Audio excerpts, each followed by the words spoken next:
Yes, is this Astro Dean? It is Astro Dean. Hello, Astro Dean. Hey. Dean, what's going on? Oh, man, not too much. It's actually eclipse all day, every day. Everybody's getting pretty psyched about it. And, I'm the eclipse's biggest hype man in the region. I guess. Don't know. I do not know, Dean. Maybe you and I need to chat a little bit more, because if you ask my co-host Anna, who's in here, she'll say that I won't shut up about it. Oh yeah, well, this is good. Yes. Yeah, the more the merrier. Let's get everybody fired up. Dean, all that Jesse, the main thing that he's hyped up about the eclipse is that we have to go to the path of totality. And he's telling everyone that if you're not in the path of totality, you don't matter. That's right. And so I would like to hear from an astronomer, though. Why? Well, get her, Dean. Hold on, I'm just getting a call from Texas, probably in the line of path to totality. But anyway, so yeah, that's the thing, is that Cincinnati is going to be outside the line of totality, so it's going to be 9%, and 99% just isn't good enough. You got to see the whole thing.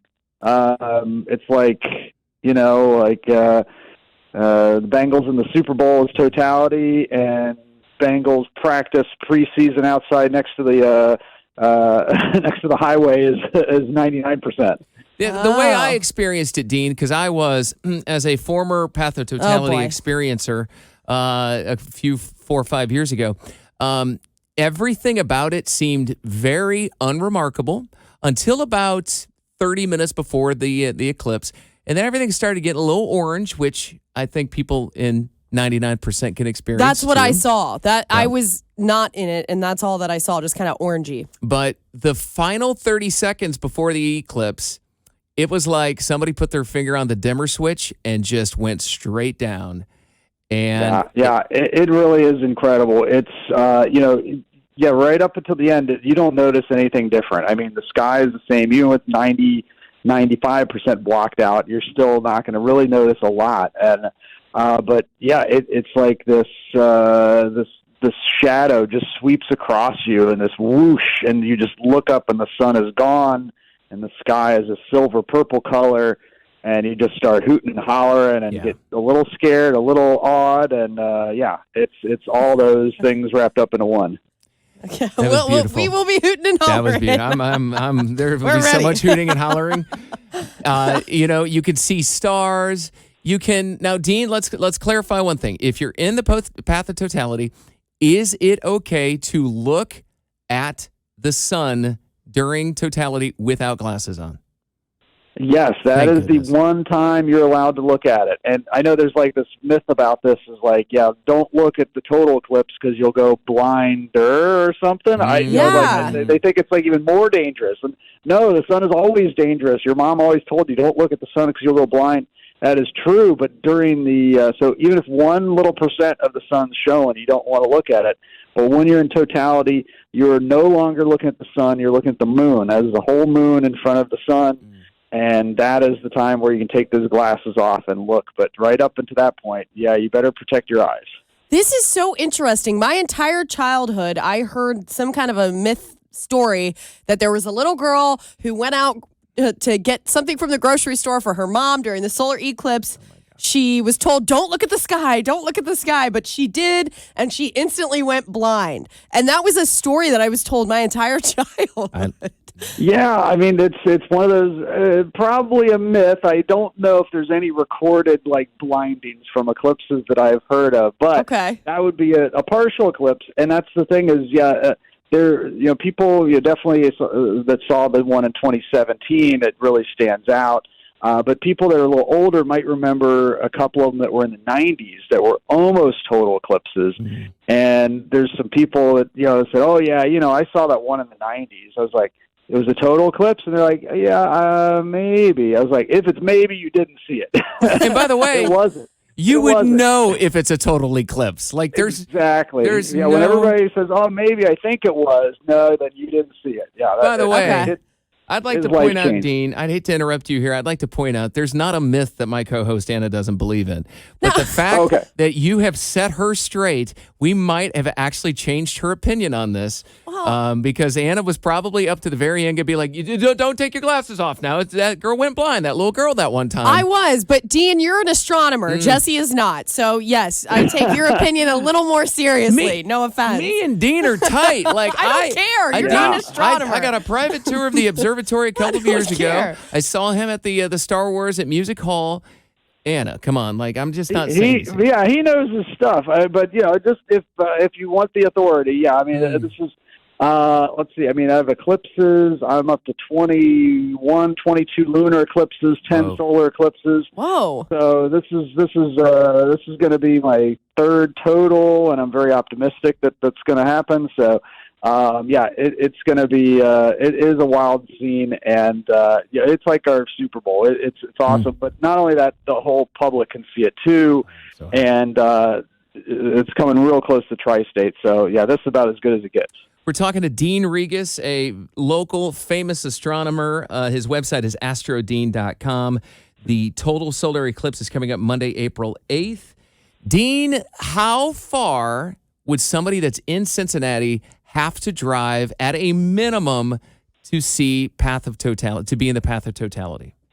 Yeah, the totality path is so close. It's tantalizingly close to us, but just outside the city limits. So there's two directions you could go for the shortest path. So out west on I-74, go west of the 275, get into Indiana if you can. Harrison is technically in the path of totality, where you're going to get a little bit over a minute of darkness, but you want to get a little farther west, in my opinion, because if you're closer to the center line, out towards not quite Indianapolis, but like Shelbyville, Batesville, then you're going to get 3.5 to 4 minutes of totality, which is a lot better. Or you could go north on I-75, so go to Dayton. A little farther north of Dayton towards like Wapakoneta, Ohio, where Neil Armstrong is from. That's a place that you're going to get close to 4 minutes.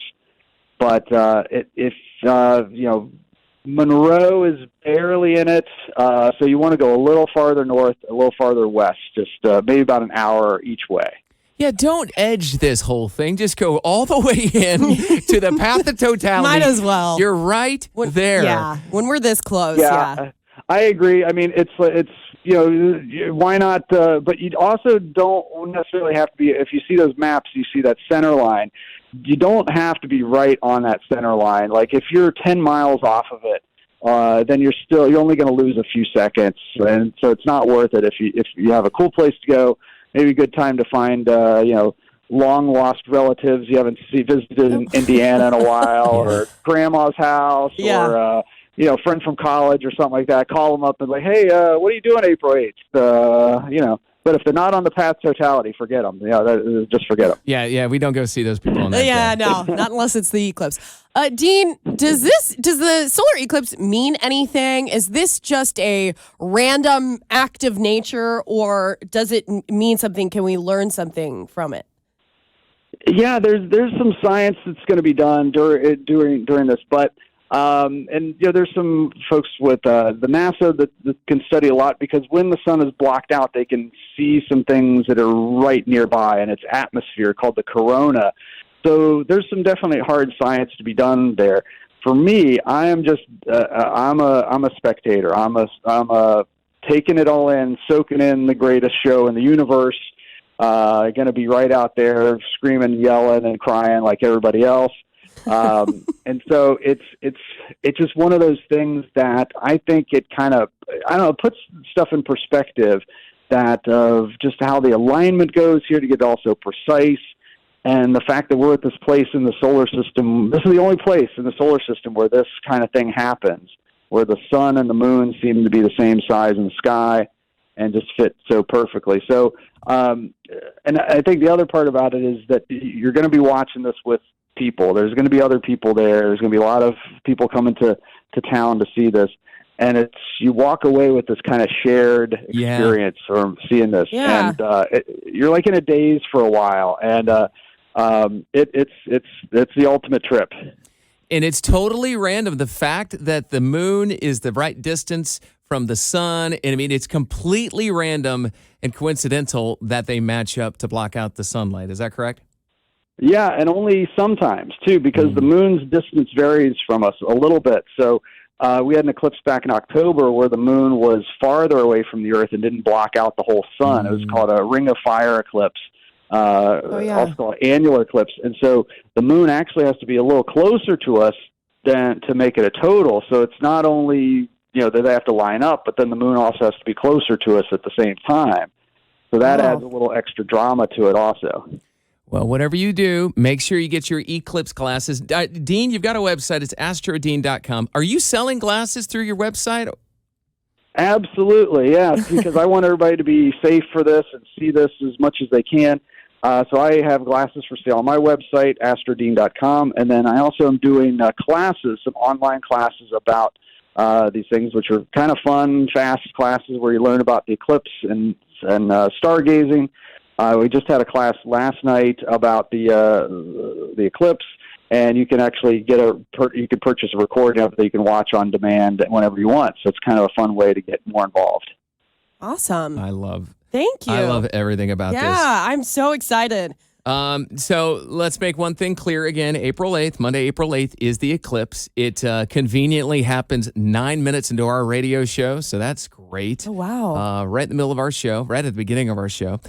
Get your glasses. Go to astrodean.com. That's one of the places you can get it. We're talking to Dean Regas, who is just blowing our minds with how cool this is. And remember, if you're not in the path of totality, you don't matter. It doesn't count. Now, hold on a second. I got to ask. So she said it. Oh, wait. You guys aren't going to work that day, are you? Well, kind of. Dean, we are going to work, but let me describe to you what our plan is, and then you tell me whether you think it's work or not. We are going to be driving to Wapakoneta. Who knows? Probably mid-morning. We'll get up there, spend a couple of hours there. We will see the eclipse, and then we will just do our show, the rest of our show from there.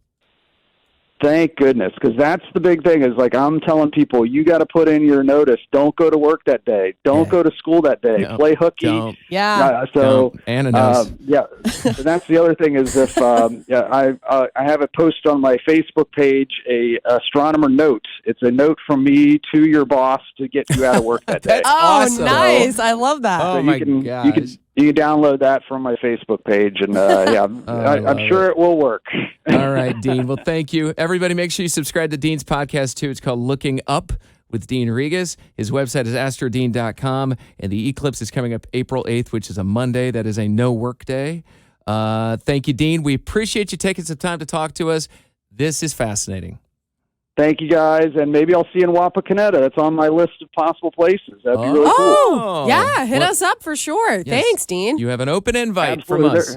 They're going to put me to work up there at the there's an Armstrong Museum up there. Oh, so nice. I asked them if they could save me a parking spot, and so maybe I'll see you guys up there. We plan to stop by the museum, so yeah, sounds good. All right, Dean. Awesome. Thank you for Thanks, your time. Guys. Keep looking up. Thank Thank you, Dean. You take care.